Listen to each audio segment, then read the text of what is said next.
स्मिता?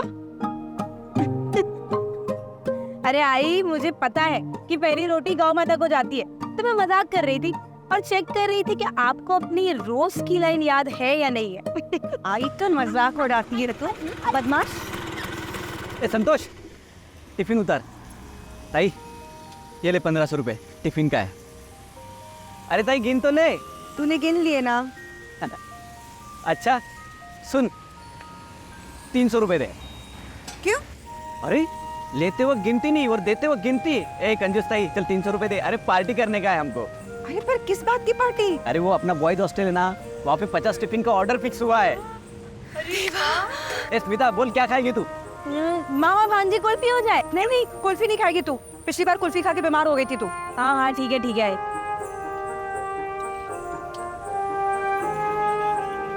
आई भी लेते। चलो। अरे किधर जा रहे तुम दोनों? अच्छा मेरे लिए भी लेते आना। अरे अभी आई को काम में हेल्प करवा रही हूँ ना, तो वो हो जाएगा, फिर मिलते हैं ना। अरे हाँ पक्का बाबा, आज मिल लूंगी, बस थोड़ी देर। स्मिता आई अब किससे बात कर रही है चुप चुप के? आई अब मेरी फ्रेंड का फोन था, वो बोल रही थी कि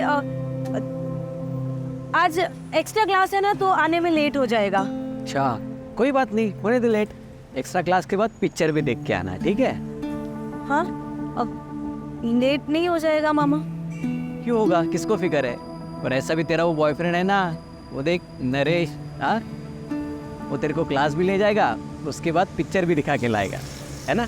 तो रिश्ता भी पक्का हो गया है, अब क्या चुप चुप के मिलना? भाई शर्म आती है। ए बेटा, इस शर्म ही तो अपनी तहजीब है। जाओ एंजॉय करो, जाओ, वो इंतजार कर रहा है। ताई, कितनी प्यारी लड़की है ना हमारी। आजकल के बच्चे माँ बाप की परवाह तक नहीं करते, इसको शर्म आती है लड़के से मिलने में। और नरेश भी खूब चांगला मुलगा है, अपन इन दोनों की शादी लगा देते हैं जल्दी। पर पता नहीं कैसे विदा करूंगी मैं इसको, इसके बगैर तो मैं। भाई तू चिंता मत कर, सब ठीक हो जाएगा। तो सोचना, हमने कभी सोचा था कि स्मिता की जिंदगी में ऐसा दिन भी आएगा? मैं तो लगा था कि शायद उसकी जिंदगी फिर से दोबारा, खैर बाकी लड़कियों की तरह उसकी जिंदगी में फिर से खुशहाली आई है। गीता, ए गीता, तुम दोनों भाई बहन, तुम दोनों ने हमारे पेट पे लात मारी है, क्या पकी जा रही है? ताई मैं बताता हूँ क्या बकरी है। वो जो ऑर्डर हमें मिला है ना, वो पहले इन लोगों को मिला था, लेकिन स्टूडेंट लोगों ने इनके खिलाफ कंप्लेंट किया क्योंकि ये लोग खाने में सोडा मिलाते हैं, इसलिए वो ऑर्डर हमको मिला है। मिला नहीं है, छीन लिया है। सत्यानाश हो तुम्हारा। जुबान संभाल के बात कर, वरना 1 लाख दूंगी। एक तो हमारा ऑर्डर चुराती है, ऊपर से साड़ी बन रही है। हाथ उठा के तो देख, वो निकाल यहाँ से। तेरे बाप की जगह है। तेरे बाप पे मत जा तू, वरना दिखा दूंगी मैं तुझे। ये छोड़ना ताई, इन घटिया लोगों के मुंह लगने की कोई जरूरत नहीं है। हाँ देख लूंगा तुम दोनों बहन भाइयों को मैं। मेरा धंधा छीना ना, बताता हूँ तेरे को मैं। तेरे से जो बने कर लेना। तू देख अभी। चल प्रतीक्षा, चिंता मत कर तुम, ऐसा प्लान है ना मेरे पास। बॉयज़ हॉस्टल तो क्या, इनके भाखड़े पे जो भीड़ लगती है ना, कोई भी नहीं आएगा। देख तू क्या करता हूँ मैं।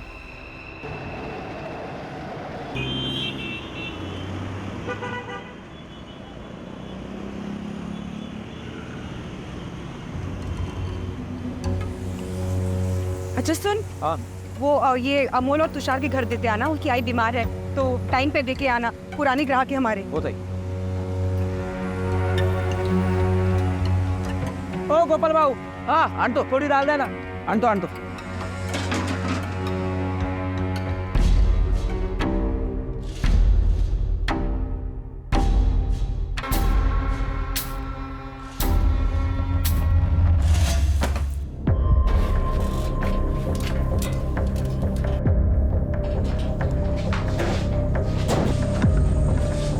क्या ढूंढ रही है स्मिता? कुछ खो गया है क्या? अरे आई, वो ना मेरी 10th की मार्कशीट, एक जॉब के लिए अप्लाई किया था ना, तो उनको ओरिजिनल चाहिए और वो मिल नहीं रही है। वहीं कहीं रखी होगी, मिल जाएगी। अरे आई, पूरा घर 10 बार छान मारा। मुझे लगता है कि मुझे ना पुणे जाना पड़ेगा और वहाँ स्कूल से ओरिजिनल अप्लाई करना पड़ेगा। कोई नहीं जाएगा पुणे। लेकिन आई, मैंने कहा ना, पुणे से हमारा रिश्ता टूट चुका है। देख पर आई, मुझे अच्छी जॉब मिल रही है और मुझे वो जॉब करती है। मैं जाऊंगी पुणे। कहा ना कोई नहीं जाएगा पुणे। ताई क्या कर रही है तू? बच्ची हो, मैं समझाता हूँ उसे। इसकी जुबान पे दोबारा मैं फोनी का नाम सुना ना तो खैर नहीं है इसकी। नहीं आएगा, तू जा अभी यहाँ से। शांत हो जा बेटा। अच्छा बैठ जा। अब बता क्या प्रॉब्लम है? मामा, मैंने एक बहुत अच्छी जॉब के लिए अप्लाई किया है। नरेश की कंपनी है, पर उनको ओरिजिनल मार्कशीट चाहिए। अब मामा आप ही सोचो ना कि नरेश की कंपनी है, हम लोग साथ में काम करेंगे, हमारा फ्यूचर, हमारा ग्रोथ साथ में रहेंगे, और ये आई। बेटा मुझे पता है ना, आई पूना का नाम सुन के। देख तू चिंता मत करना, मैं हूँ ना, करता हूँ कुछ जुगाड़। तो भी बात करता हूँ।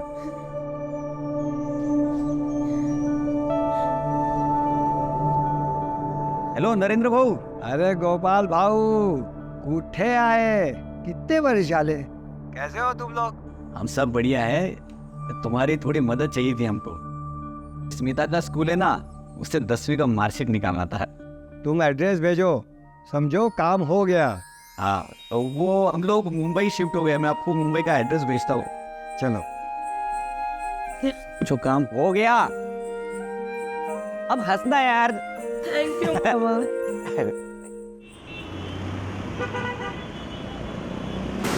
अरे क्या कर रहे हो? ए अमन, सामान खराब हो गया क्या? कोई नहीं रोकेगा हमको। साला तुम लोग इधर जहरीला खाना बेचते हो क्या? या कोई खाना नहीं खिलेगा? भाई बहन लोगों को बेवकूफ बना दिया लोग। ये तुम लोगों का दिमाग खराब हो गया क्या? मैं तुम लोगों के हाथ पैर तोड़ डालूंगा, समझ में रखना।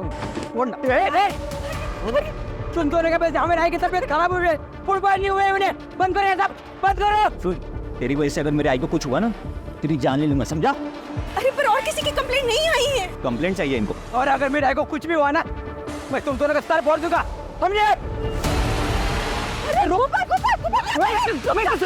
शांत रहे, शांत रहे।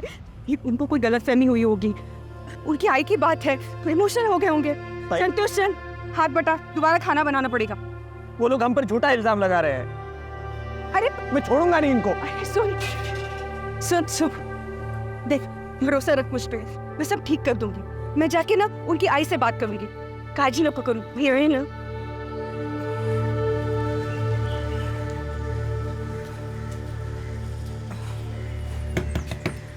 अमोल, तुषार, कोणी आहे घरी? आंटी घर पे कोई नहीं है। अमोल अंकल की आई बहुत बीमार हो गई थी, उनको हॉस्पिटल लेके गए। एम्बुलेंस आई थी इतनी बड़ी।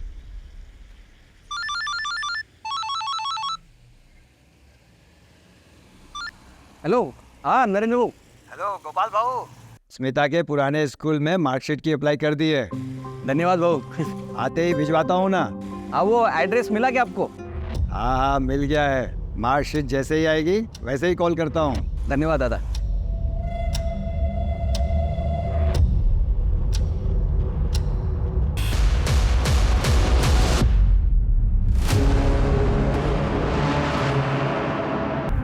बस बस, wait wait wait wait. Surprise. अरे वाह, थैंक यू। थैंक यू आई। किससे बात कर रही है? अरे वो गोपाल को उसका फोन बंद लग गया, तो लगा ना phone. The number you are trying to call is currently switched off. Please try again later. बंद आ रहा है। कहाँ गया होगा मामा?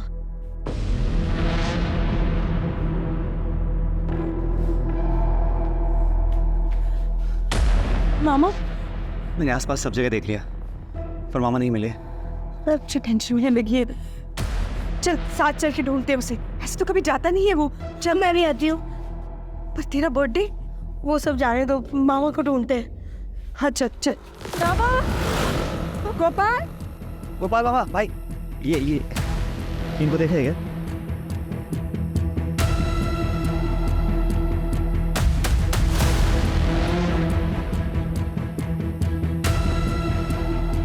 इसको देखा है क्या आपने? नहीं। आई मामा कहीं दिख नहीं रहे और उनका फोन भी बंद आ रहा है। आई मुझे डर लग रहा है। आई घबराने को नहीं है ना। मामा कहीं दिख नहीं रहे, रात भी बहुत हो गई अब। मामा पहले से कभी नहीं, इतना लेट तो कभी नहीं होता उसको। उसका फोन भी बंद नहीं रहता कभी ऐसे। अगर सुबह तक मामा नहीं आते हमें पुलिस में कंप्लेन करनी चाहिए। कहीं मामा के साथ कुछ गलत। नहीं, चुप चुप बोल नरेश, ऐसा कुछ उल्टा सीधा मत सोच। अब चल स्मिता, हम घर चलते। नरेश तू भी घर चला जा, गोपाल आ जाएगा, उसको कुछ नहीं हुआ है। चल स्मिता, चल चल।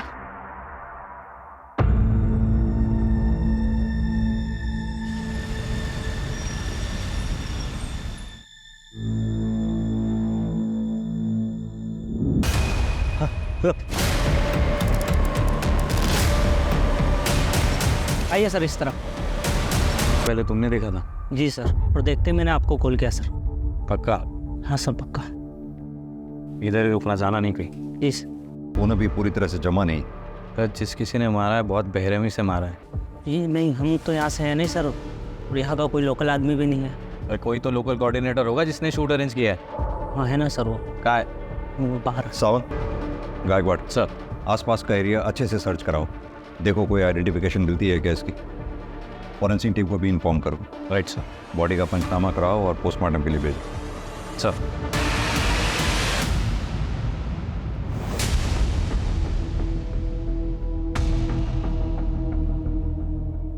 वॉलेट और एक आइडेंटिटी प्रूफ मिला है सर। गोपाल तांबे इसी का लगता है। हाँ सर। फेस भी मैच हो रहा है। सावन, इस एड्रेस पे जाके इन्फॉर्म करो और वहाँ जो कोई भी है उसको आइडेंटिफाई करने के लिए बुलाओ। Right sir. आप लोगों का दुख हम समझ सकते हैं, लेकिन अगर आप वाकई चाहते हैं कि आपके भाई के हत्यारों को सज़ा मिले, आपको हमारी मदद करनी होगी। आई बाबा के गुजर जाने के बाद मैंने ही पाल पोस के उसको बड़ा किया था। भाई नहीं था वो, मेरा बेटा था। देखिए, संभालिए अपने आप को। लेकिन हम कैसे रहेंगे तेरे बिना? मुझे लगता है नहीं माँ बेटी इस वक्त किसी भी तरह की स्टेटमेंट देने की हालत में है। एक काम करो सर, आस पड़ोस में पूछताछ करो, शायद उनसे कुछ पता चले गोपाल के बारे में। Right sir. सर, कुछ दिन पहले गोपाल मामा का जगन से झगड़ा हुआ था और जगन ने उन्हें जान से मारने की धमकी दी थी। मौसी, जल्दी चलो, उधर गोपाल मामा का राड़ा हो गया। हाय देवा, क्या बोल रहे तू? हाँ, चल मैं आ रही। चल चल चल। चलना वो बता रहा है। हाँ, मेरी बीवी के साथ मुझे आता तो। मैंने तेरी बीवी का बस ख्याल रखा है। ये पता है ना, ये सब कानून है सब। 3 साल पहले तो तू अपनी बीवी को छोड़ के भाग गया था, तब गोपाल ने संभाला उसे, वरना भूखी मर जाती तेरी बीवी। 1 हफ्ते पहले तो तू आया है, दारू के अड्डे पे पड़ा रहता है, गोपाल को बोलता है। पर इतना मर्द है ना तू, तो अपनी बीवी का ख्याल रखना सीख, फिर दिखाना अपनी मर्दांगी। चल गोपाल। तेरे में जितना भी डोर है ना, देख। नहीं चल, हाँ तेरे दिखाता हूँ मैं इसको मरता। सर, नमस्ते सर, मेरा नाम प्रतीक्षा है। मैं वो स्टॉल पे काम करते हैं हम लोग। सर, वो अमोल और तुषार है ना, उन्होंने आके बहुत झगड़ा किया था इधर। वो इन पे बनाए हुए खाने से उनकी माँ बीमार पड़ गई थी और फिर मर गई। सर, मुझे याद है उन्होंने धमकी दी थी कि अगर उनकी माँ को कुछ हो गया ना, तो ये भाई बहन को जान से मार देंगे।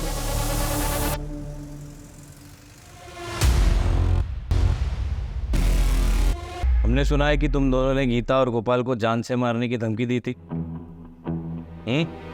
हाँ सर, दी थी। क्यों? साहब, उसका खाना खाकर हमारे आई की बहुत हो गई। कल रात से सांस लेने की तो फुर्सत नहीं मिली अभी। अभी अंतिम संस्कार करके आ रहे हैं आप लोग।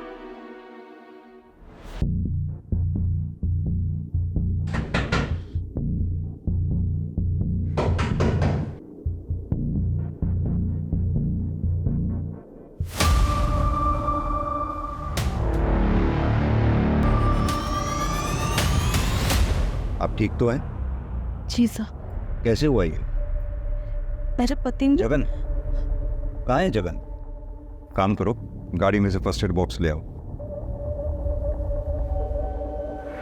सर, उसे पहले से गोपाल और मेरे रिश्ते पर शक था। जैसे आज उसे पता चला कि गोपाल की लाश मिली है, उसने अपना सामान बांधा और निकलने लगा। सर, मैंने उसे रोकने की भी बहुत कोशिश की। मैंने उसे ये भी कहा कि मुझे उस पर शक है कि उसने गोपाल की हत्या की, लेकिन उसने मुझे बहुत मारा सर, और भाग गया। तुम्हें ऐसा क्यों लगता है कि जगन ने ही गोपाल को मारा होगा? क्योंकि वो गोपाल से बहुत जलता था सर। कल रात को ही मैंने किसी से बात करते हुए सुना कि वो गोपाल को मार देगा।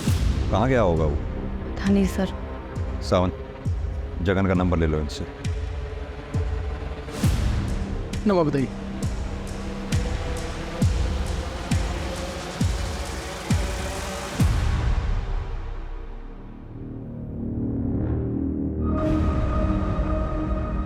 हाँ सर, मैं जल्दी रिपोर्ट करता हूँ आपको। सर ऑलराइट सर, जय हिंद। वो कुछ बताना चाहते हैं। बताइए। नमस्कार। कल रात की बात है।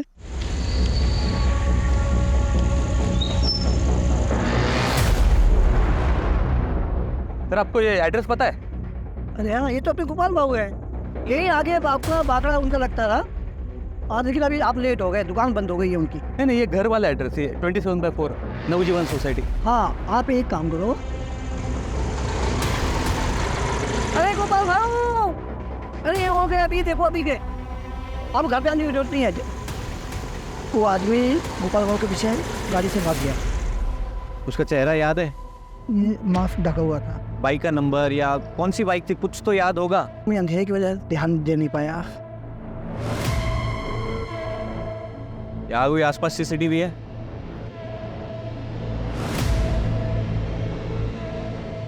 CCTV footage मांगवा। यस, ठीक है।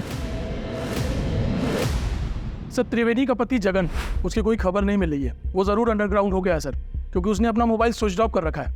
एक काम करो, उसके फाइनेंशियल ट्रांजैक्शन पे नज़र रखो। अचानक घर छोड़कर गया है, पैसे की ज़रूरत पड़ेगी, बैंक की मदद लो।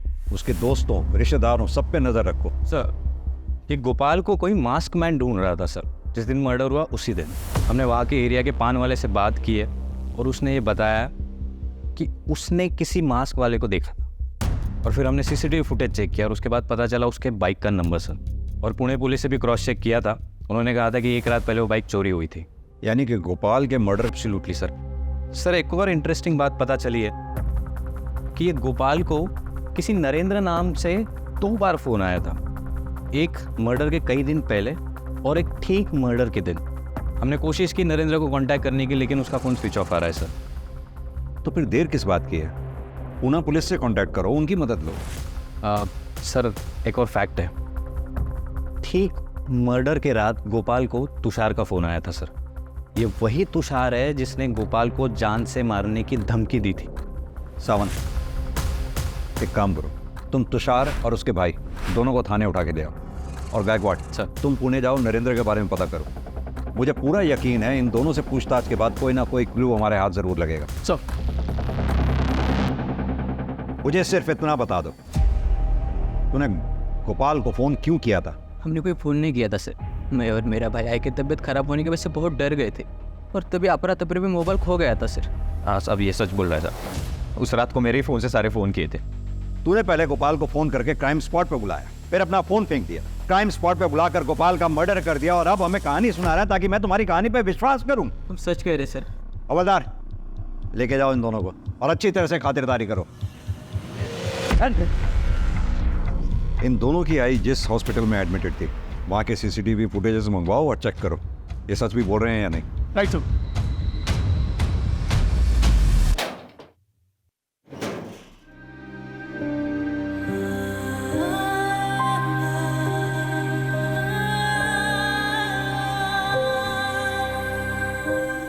स्मिता, तेरे लिए एक सरप्राइज है। सरप्राइज? पहले अपनी आंखें बंद कर। ओके। ये देख, तेरे शादी की साड़ी। हाँ मामा, मस्त स्पेशल डिजाइन है। खूब साथ। वाह, मस्त साड़ी है भाऊ, एकदम राजकुमारी दिसेल माझी मुलगी। हाँ मैं पहन के दिखाऊं? हाँ, अभी जा।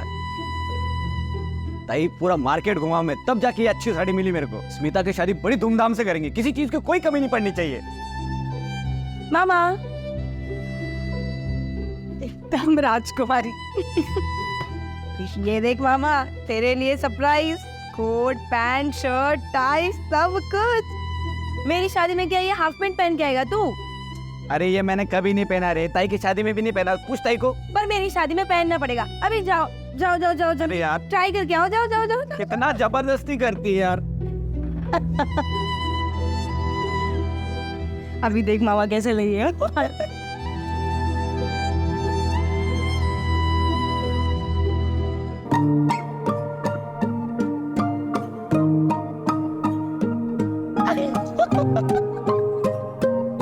गई, गर्मी लगती रहे मेरे को, ये सब जमता नहीं है।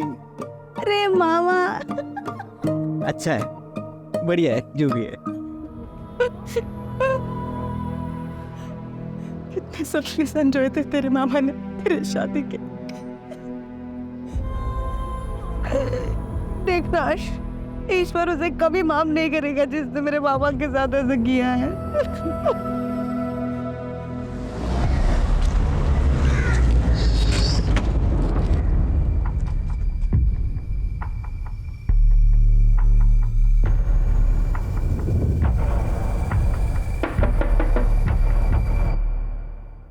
अरे नरेंद्र,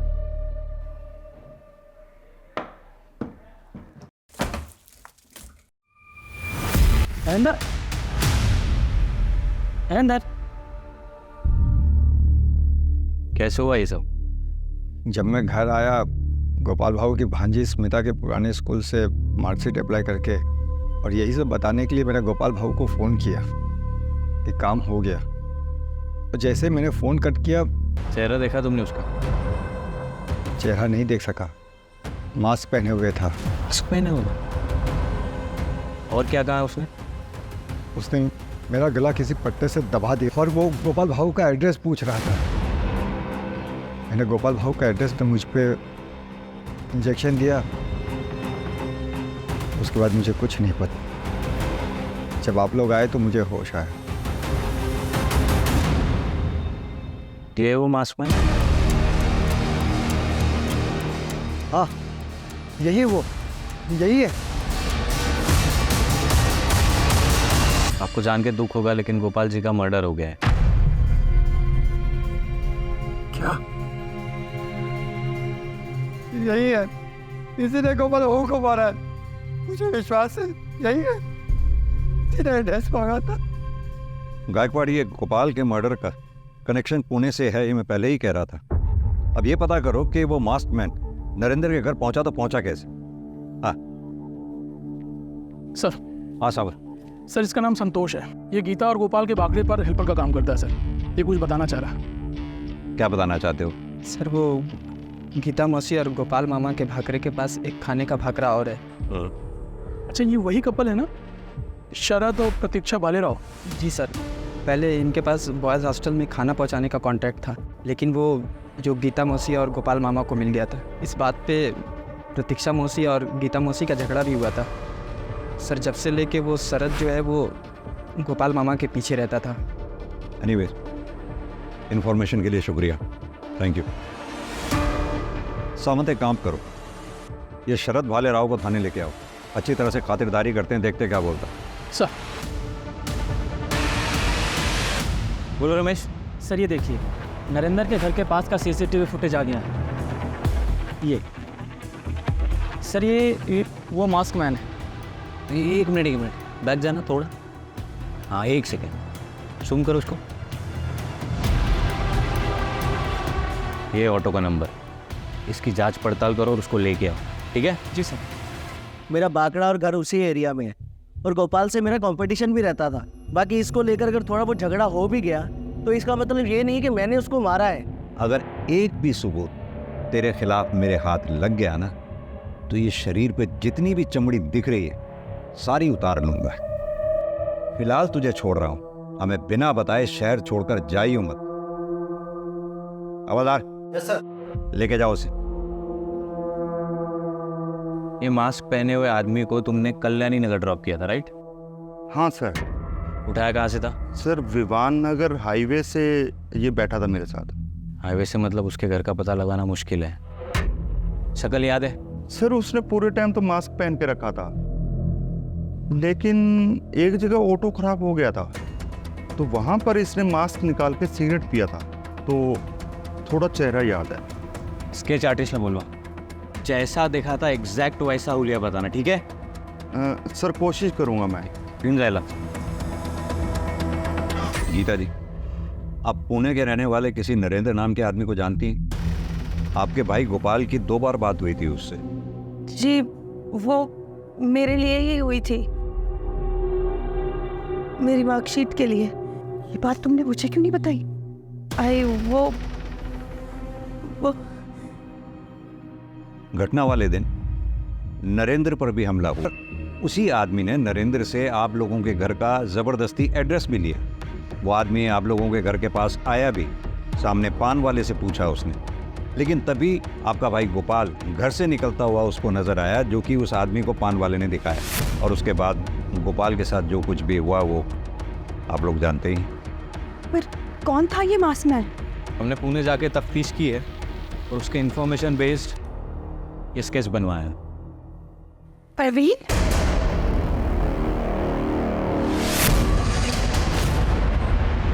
आई खाने लोगों को ये आए ना, मैं आए ना।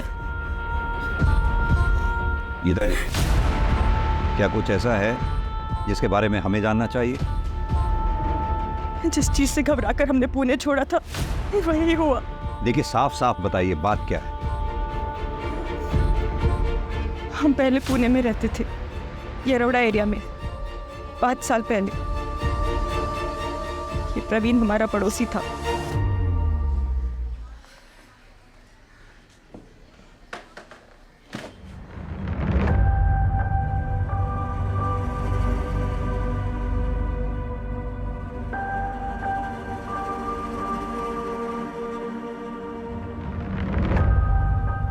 क्या हुआ बेटा? कुछ हुआ है क्या? बेटा बोल ना, माँ हूं मैं तेरी।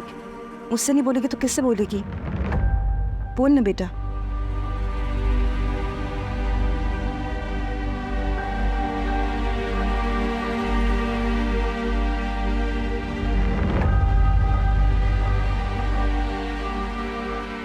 ये कुछ बता नहीं रही थी।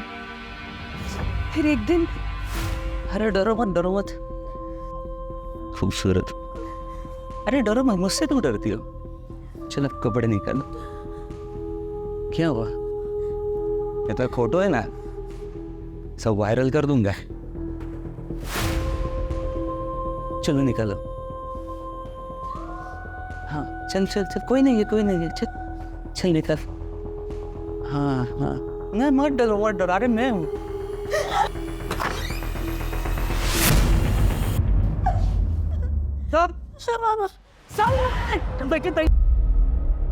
भाई जब हम घर लौट के आए तो सारे पड़ोसी हमें ऐसे देख रहे थे जैसे कि प्रवीण ने नहीं बल्कि मेरी बेटी स्मिता ने ही कोई पाप किया हो। उसके बाद हम पुणे छोड़ के चले गए। फिर प्रवीण को लंबी सजा हुई, उसका करियर भी बर्बाद हुआ। उसने बदला लेने के लिए गोपाल को मार डाला। राक्षस है वो। देखिए गीता जी, हम मानते हैं आप दोनों के साथ जो कुछ भी हुआ उसमें काफ़ी हद तक समाज भी दोषी है, लेकिन इस बात को भी हम अप्रिशिएट करते हैं कि आप दोनों ने उस प्रवीण के खिलाफ पुलिस में कंप्लेंट दर्ज की, उसे सज़ा दिलवाई। ये बात वाकई काबिल तारीफ है और आप भरोसा रखिए उस प्रवीण को हम सख्त से सख्त सज़ा दिलवाएंगे। यही कहा था पुणे के इंस्पेक्टर ने, उसे सजा भी दिलवाई। पर हमें क्या मिला? हमें तो पुणे छोड़ना पड़ा, मुंबई आना पड़ा। मेरा भाई चला गया। ये दुख बर्दाश्त नहीं होता हमसे। हमें हमारे हाल पे छोड़ दीजिए आप। गीता जी लेकिन प्रवीण के रूप में मौत ने हमारा घर का रास्ता देख लिया है। हमें शहर को छोड़ना ही पड़ेगा। आइए।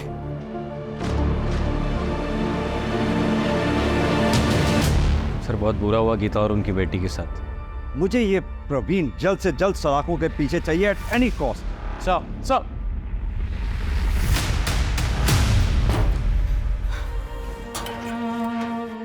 हम फिर से भाग रहे हैं। आई तेरे मामा को तो खो दिया मैंने, अब और कोई गलती नहीं करनी चाहती। और मामा को इंसाफ मिले ना मिले उससे तुझे कोई परवाह नहीं है। तेरी परवाह ज्यादा है। गोपाल तो अब वापस नहीं आने वाला। आई पर ये जो तिनका जोड़ के तुम लोगों ने घर बसाया उसका क्या? मामा नहीं रहा पर वो अब भी यहाँ बसता है, उसकी यादें हैं यहाँ। आई तुझे मेरी फिक्र है ना? आई मैं तुझे विश्वास दिलाती हूँ मुझे कुछ नहीं होगा। गगन को लेके आए, बुलून में अपने चाचा के यहाँ छुपा हुआ था वो। मारो। चल हो जा शुरू। साहब मेरी पत्नी है ना, वो त्रिवेणी, सब बहुत चालू हो रहे थे साहब। वो साहब पहले वो गोपाल को अपने प्रेम में फंसाया, उसके बाद मुझे जेल भेजना चाहते हैं साहब। वो गोपाल की हत्या से मेरा कोई सरोकार नहीं है साहब। तो फिर भागा क्यों? मैं डर गया था साहब। वो मेरी पत्नी ने खुद को मार के घायल कर लिया। मुझे बोलती है कि पुलिस को बुला के गई कि मैंने उसको मारा, और फिर कहेगी कि गोपाल की हत्या भी मैंने की साहब। सच में डर गया था साहब, मैंने कुछ नहीं किया साहब। सर गीता जी आई। सर मेरी बेटी स्मिता कुछ पता नहीं चल रहा सर, वो सवेरे से गायब है, उसका फोन भी बंद है। ये भी तो हो सकता है कहीं किसी सहेली के यहाँ गई हो स्मिता, या फिर अपने मंगेतर नरेश के यहाँ। सब जगह पूछ लिया मैंने, नरेश तो काम से बाहर गया हुआ है, उसका भी फोन नहीं लग रहा, उसके घर पे ताला लगा हुआ है। आप फिक्र मत कीजिए, हम पूरी कोशिश करते हैं स्मिता को ढूंढने की।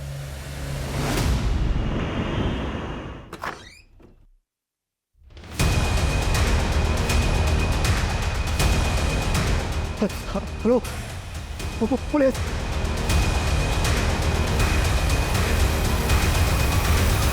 गायकवाड़, फॉरेंसिक टीम को बुलाओ, उनसे कहो एक एक एविडेंस इकट्ठा करे कोने कोने से, कोई कसर नहीं छूटनी चाहिए। सर, दरवाजे पे कोई फोर्स एंट्री के मार्क्स नहीं है। इसका मतलब उसके पास चाबी थी, या फिर उसके लिए दरवाजा खोला गया। सर, जब मैं ऑफिस से अपने घर आया तो देखा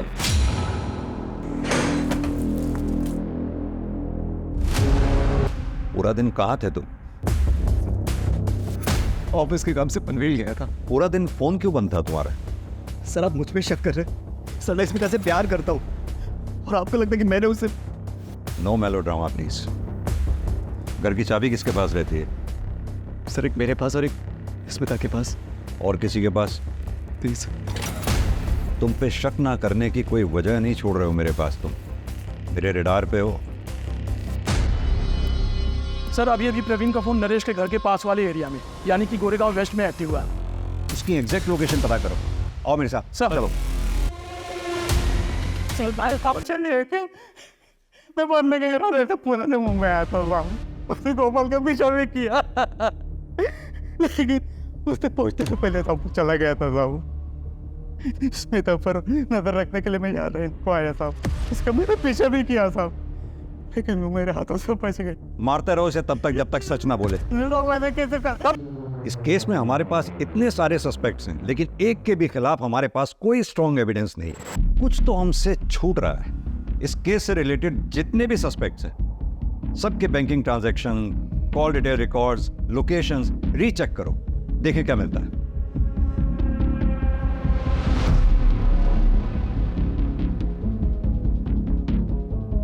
कोई तो क्लू छोड़ा होगा। सर, इन नरेंद्र के कॉल रिकॉर्ड्स, इसके मुताबिक जिस दिन गोपाल का मर्डर हुआ उसी दिन वो पुणे से मुंबई आया था, और पोस्टमार्टम रिपोर्ट के मुताबिक टाइम ऑफ डेथ के बाद वो पुणे से मुंबई आया था। लेकिन जब नरेंद्र के घर में पूछताछ करने गए तो उसने कहा कि बेहोशी के इंजेक्शन के कारण वो दिन भर घर में पड़ा हुआ था सर। इनफैक्ट जब हम उसको मिलने गए थे तो वो बेहोशी की हालत में ही था। तेरे कॉल डिटेल रिकॉर्ड्स हैं हमारे पास। तेरे मोबाइल की लोकेशन जहाँ गोपाल का मर्डर हुआ वहाँ की थी, और यही नहीं, नरेश के घर पे भी तेरा मोबाइल एक्टिव था जहाँ स्मिता का मर्डर हुआ। क्या कर रहा था? क्यों किया ये सब? पैसों के लालच में। और कौन करवा रहा था ये सब?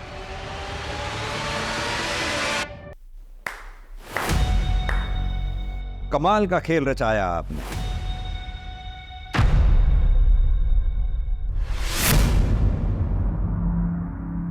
गीता जी, अब तो आपकी समझ में आ ही गया होगा कि आपका पर्दाफाश हो चुका है। अब आप सच सच बताइए, इससे पहले कि जो आपके प्रति मेरी सहानुभूति थी वो नफरत में बदल जाए या मेरे सब्र का बांध टूट जाए, सच सच बता दीजिए। मैं नहीं चाहती थी कि स्मिता और नरेश की शादी हो, क्योंकि नरेश हमारी जात का नहीं है, ना ही हमारी बराबरी का है।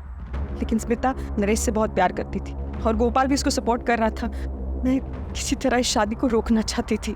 स्मिता को तो मैं फिर भी पटा लेती, लेकिन गोपाल वो रास्ते में आ रहा था। फिर उस दिन मैंने गोपाल और नरेंद्र की बातें सुन ली। अरे स्मिता का स्कूल है ना, उससे 10वीं का मार्कशीट निकालना था। नरेंद्र मेरा पुराना दोस्त है, मैंने उससे बात की।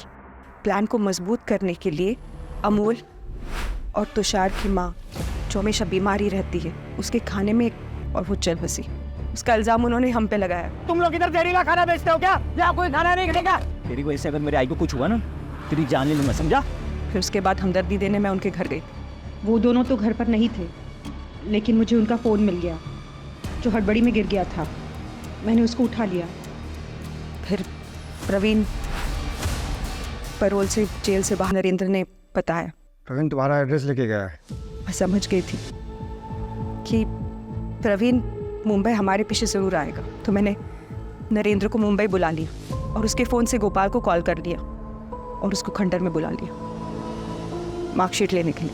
नरेंद्र उठा रे, मानुस यार। नरेंद्र! गोपाल के मौत के बाद स्मिता की शादी टल गई। लेकिन स्मिता का कत्ल, वो तो तुम्हारी बेटी थी।